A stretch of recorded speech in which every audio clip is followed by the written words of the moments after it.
Welcome to Tracing Your Family Roots. I'm Chuck Mason, and my guest today is Arthur L. Johnson, also known as Buddy. And he is something kind of unique, I think, because I lived here for probably 5 or 6 years before I met an Alexandria native. So he's a native of Alexandria. He's also a member of the Mount Vernon Genealogical Society. And he works in information technology, primary database management for most of his career. And he's also the author of 2 books, one on the eve of the war and one that we're going to talk about today. So I want to welcome Arthur to the show. And Arthur, you've given us a preview of what this book is about and why you thought it's important to share the letters. What he has is letters from family members from World War II, and I'm quite envious because I have no family letters, or very few. I have a few pieces here and there. Well, one of the things there is my grandmother saved everything. And so when we were cleaning out her house, we found the letters. And that's where they come about. They're from her 3 brothers. Uncle Herman was 36 at the start of the war. Gilbert was 35 at the start of the war. And Ernest was 22. They all went in different places. Gilbert went to the European theater. Ernest was in the Pacific. And Herman stayed home. We couldn't figure out why he stayed home, but it was in the letters. Oh, okay. He caught jaundice from the things that they were giving him when his troop was supposed to go over, so he stayed here and actually stayed stateside. So, what interesting things did you find in the letters? Well, at first what was happening is I was going through the box. I found the box and it's like, oh, letters, and I started going through them. They were all out of order, so I had to go through and I was just reading a letter randomly here and there, and then I came across the scrap of paper that said, Gilbert, something. It was from my grandmother. It was the draft of a telegram that she sent to Gilbert. The letter is forthcoming. Don't do anything until you receive my letter. So it was like, oh, there's a story here. And that's when I put all the letters, I put them in order. And then while I was putting them together, my mom, and after I started scanning them, I scanned them first, so I had a copy of them. And eventually they're all going to get down to the Library of Congress. But we did the, what was it? I scanned them all. I was going to start transcribing them, and then my mother said that her cousin down in Gretna had another batch of the letters. And so she sent them up to me, and that's how I wound up with the over 600. Not all of them wound up, but there are a lot of interesting things that you find into there as well. And of course, you had a very good point there, that scanning those letters so that you're not working with the original copies can be so important.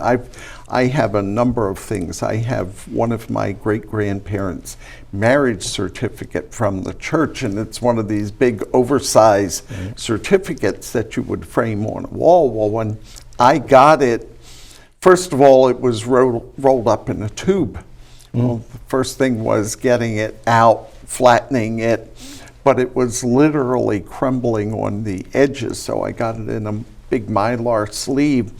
And then a number of years ago, Ancestry was offering to copy for free, I think it was up to 6 documents at one of the National Genealogical Society's conferences. So I took that and another large-size document down and had those copied so that I can work with the copy rather than the original document. The one thing is, after I did that, I then sent them off to one of them I went through, like for 1942, I did all of the transcribing myself. Well, that was going to take forever, so I found a service and I sent them off there. And one thing about that is, when it came back, I suddenly realized that every now and then pages were out of orders in the scan, or I missed a page. And so I had like about 3 or 4 documents I had to go back and rescan. But I still have all the originals in a box, acid-free, in a storage unit right now. So, and that transcribing is another good point, because I early on got started doing that because I had old documents that it was very hard to read the handwriting. as I actually have a couple like and that especially coming off of microfilm, where the microfilm was not the best quality, and I've got one whole corner is almost black, that I put it into a photo editing program and pixel by pixel took and cleaned it up so I could read it. But once you do something like that, you don't want to have to do it again. So that transcribing is so important. The thing there is that part of this was V-mail, and V-mail was like you got an 8.5 by sheet of paper. You would write your thing in it, you would fold it up, and you would mail it. And what they would do is they'd unfold it, they would microfilm it, put it down, and when it printed, it was only on about this size. So if you're like my one Uncle Ernest, he used a medium fountain pen, and he wrote very small. A lot of stuff, and then he'd get shrunk down, and you had to sit there, and it took a while. I still have places where I just had to put in the book, you know, the number of spaces, can't decide. So you were able to put it through. Yeah, I have a friend who has beautiful handwriting, but writes very, very tiny, and you almost have to pull out the magnifying glass to be able to read it. And of course, that's an interesting thing too. I think you probably really saw major differences in the handwriting, even though they were 3 brothers. Yes. The thing there is also the punctuation. There's almost none. It's like they started writing because they're out in the field or wherever, they're writing on whatever they have. So they didn't have a desk. It looked like Uncle Gilbert in Europe was using pencil, so, and not a sharp pencil. And so he's writing, and the only reason why I knew a new sentence began was because he would capitalize, but he didn't period. So, or over the 70 years, things like that just faded away. So I had to go through and I had to clean it up, and grammar checkers were a big help because they helped me, but I also had to take and leave things the way they were. And Uncle Herman, the 1940s slang, everything was swell. And the all the grammar checkers wanted to either put an S on the end, which wouldn't make sense, or drop the S from the beginning and make it well. And it's like, no. So. Yeah, I've encountered that with things with like using Word, and I just about a week ago I was copying something, and so I was putting the wording in that the person had used, and it did not like what I wanted to leave there. It's like, no, that's what's in the document. I don't mean this, I don't mean that. Well, I did. Some of them, like if they were consistently misspelled, I would correct the spelling. Others I left because it's the way they talk. So like Uncle Gilbert put a T, so M-U-C-H, much, became much, because he put a T before the C-H. And such, things like that. So I left those because it gave a flavor of what they sounded like. He was, and then also some of the slang. And of course, there's no place where you can go back to 1940s slang. So I had to sit there with Uncle Ernest, who, when he was with the Air Force, or the Army Air Corps, as it was known back then, and they were in I can't remember the Air Force Base at Columbus, Ohio. It's now a National Guard base. But when he was there, they went into Columbus, and he would everything. You know, a 20-year-old with the slang and everything went there. So it's like, okay, I think he had a good time. That's all you can deduce from it. One of the things that I run into, because I had something, and I don't remember what it was, that had a lot of slang terms in it. I did a Google search, and I did come up with not everything, but a good portion of the slang terms that I was looking for. I found out what they actually meant. So there were a couple like that, but I just left everything as is. You got the flavor. Like not all of the letters made it in because of the way the ships would move around, and because they were preparing. They wanted you to use V-mail, but not everyone used the V-mail because it took up less space. Yeah. One reel of microfilm sent on a boat was actually something like 3 mail sacks. Yeah. So that's space that they can give to supplies. That's why they wanted you to use the V-mail. But a lot of people were using, still sending regular sized letters. And then, so therefore, as they're getting ready for supplies and when things are going on, you have to, they would hold up mail to make room for other stuff. So in here, you'll find in May of 1944, he's saying, I don't get any letters, I don't get any letters. Well, what happened in June of 1944? Yeah. You had the invasion of Normandy. Yeah. So all the stuff was going over there. Yeah. But then in June, suddenly he got 17 letters. So, now, did you find anything that was redacted where they blackened out any of the? No. I did notice the difference between the two. Gilbert, the first letter from the new country, he would just put the country that he was in. Didn't say where. You just said he was in Tunisia. Yeah. Then he was in Italy, and then he was in France. And when I looked up, he was in the 141st Infantry for the 36th Division, which was a Texas division. When I found their movements, they corresponded with his letters. Okay. So, because he went with them. And then Uncle Ernest, you would find out, the reason why you didn't hear from me 3 weeks ago is because I was in Sydney training. So he would say after where he was. Yeah. He stayed more to it than Gilbert. Yeah. My mother's one brother, her brother is 2 years older than her. I have his discharge papers and all. And he moved around. He was in Germany most of the time that he was over there. And he moved around, but I found that out after the fact. So in talking to you, you've mentioned that both the United States and the United Kingdom government both have encouraged letter writing as a morale booster. Was that kind of something that came from the when I was doing the research on V-mail, because I wanted to know what it was, right? And they knew back as far back as 1938 that a war was coming, and they knew that one of the things from World War I, one of the best things to keep the morale up is letters from home. So they were encouraging all that. That's what the V-mail came from. And you can see it in the letters because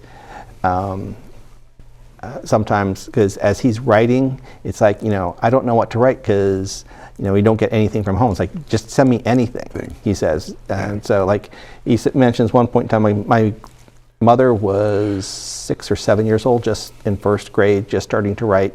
And so she would write a letter to her uncles, and they loved them.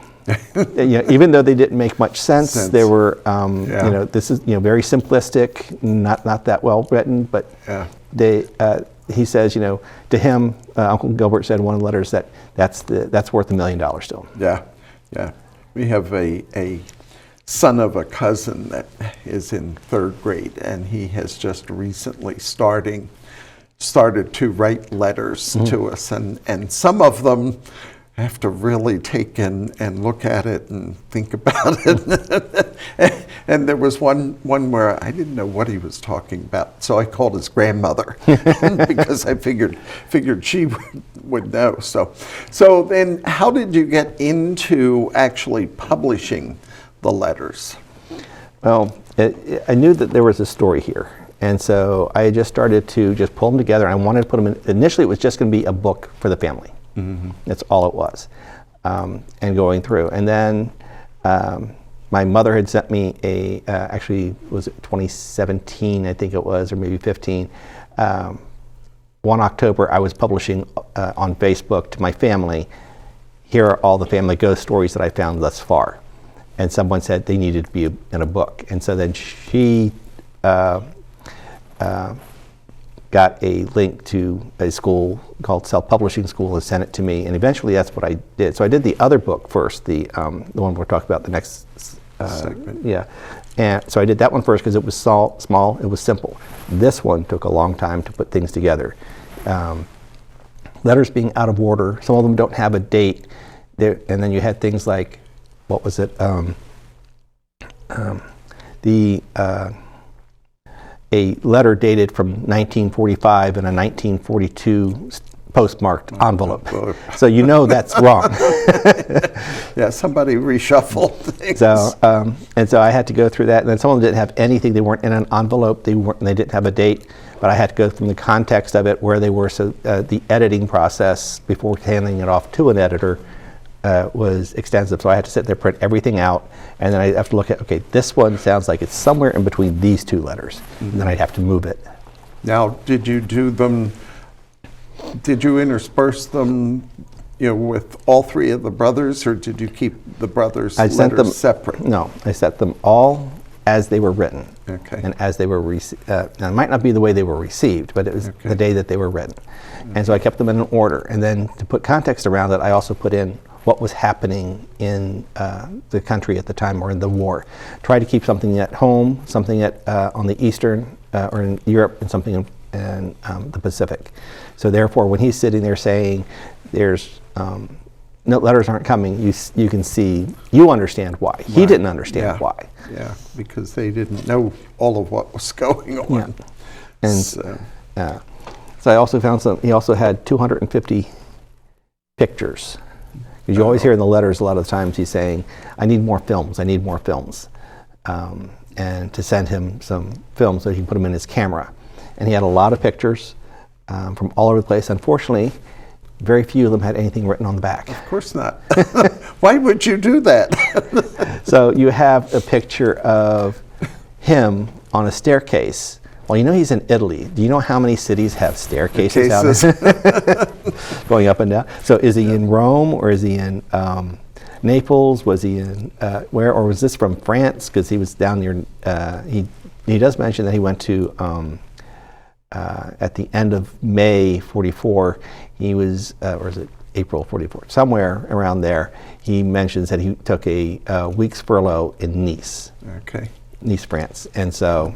And there are lots of staircases in Nice, I know, because my father's sister's husband was in the Navy, and in the early 60s, for 2 years, they went over to Nice, and she would send pictures, and there'd be, well, in fact, I forget how many stairs it was, the house they were renting from the street, but it was a chore, especially having two boys that were 2.5 years old. She had a set of twins going up and down the staircase, but I recently, well, not too recently, about 12 years ago, I ended up, my mother died and I cleaned out the house, and so I have pictures from all kinds of family members, and some of them were ones that my aunt sent to my father's parents, and there's several of them with this huge staircase that she used to have to haul everything up or down depending on where she was going. So you talked about the letters either going to or going to go to the Library of Congress. How did they get involved?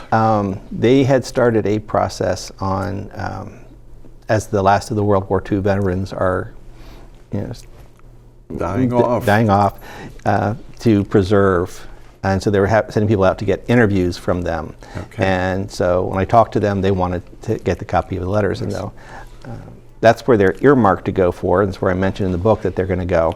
But if there's another place that would actually benefit, putting the letters. One of the things I would think was neat, and I'm not qualified to do it, is you can almost see the stress of the war bearing on as in the letters. That's something that somebody who is like a psychiatrist or psychologist, that would probably be something that they can sit there and study when they have letters from people from all over the wars. World. Yeah, I know, gosh, it's probably 20 years ago, one of our Mount Vernon members got involved with the interview project for the World War II, and I think they were doing the Korean War too, interviews, because we had a number of members of Mount Vernon at the time that were in World War II, and so Gail got started with getting them involved in it and telling their stories, and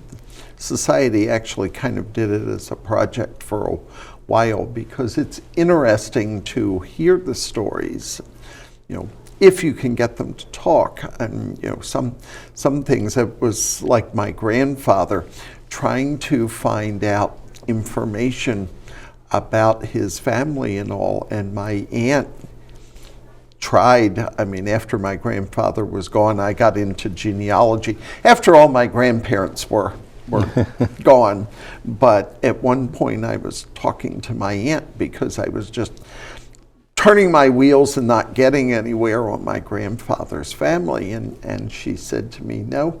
She said, I tried, because he lived with her the last 5.5 years he was alive. After my grandmother passed away, he decided to move from New Jersey down to Virginia Beach, and she said, the boys would be off from school and we'd sit down, and she said, I tried to get him to talk and he just wouldn't talk. That's some of the things in here that are mentioned. The oldest brother, Herman, since he would stay stateside, was jealous, or envious, I should say, of his two brothers who were in the war overseas, and he wanted to go. Both of them wrote back saying he's crazy. Yeah. And there's one letter from Uncle Ernest. We know that he actually was in the troop transport, so he'd fly troops to a base, but then he would take the body bags back.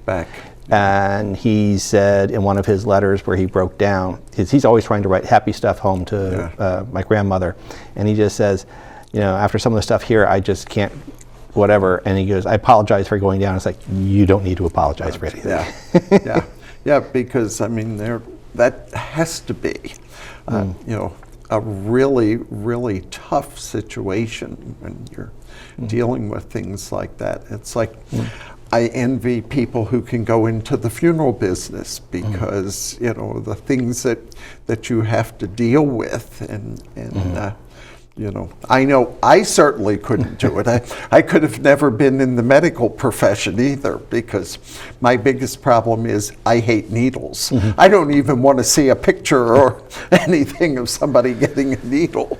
So it's one of those things that I'm sure it was stressful and tough and all. And one of the things that I've done for a number of years was I used to go through Civil War pension files, and a lot of times I had one particular project I was helping somebody on. All they wanted was letters. They didn't want anything else out of the file. They just wanted letters that the men had either written home, or the letters that the men had sent home, because some of them ended up in pension files. And so I got into reading some of them, and just some of the things there, it was really tough to have gone through all of that. So anything that we're getting close to the end of our time here, anything that we haven't covered that you want to definitely make sure we talk about or you bring out? Not that I can think of right now. Okay. This is the book here. Okay. Just and this one is available on Amazon, Amazon correct? right now, yes. So what about your other book? That's also available on Amazon as well. Both of them are. would be available on Amazon. So the other one, this one was written before the war. On the Eve of War was written before the war. They took my grandfather's 3 sisters took a trip to Europe in 1939. It's what they saw. They came back just over 2 weeks after they came back. World War II broke out. So And I'm sure that both would be interesting. I will have to get a copy of particularly the letters, because I just think that, it's so interesting to hear, especially in men's own words. We can read history books, but having something that somebody who's gone through these things to write about it makes it so much more interesting. The thing is about this is too, one of the brothers had a family crisis back home that he had to deal with, and he couldn't do anything about it because he was overseas. Now, there's a lot of things that happen like that, it's not something that would keep you out of the war per se, but it's still, you can't be there to help your I know somebody that was in the service, but after the wars, but was on submarines.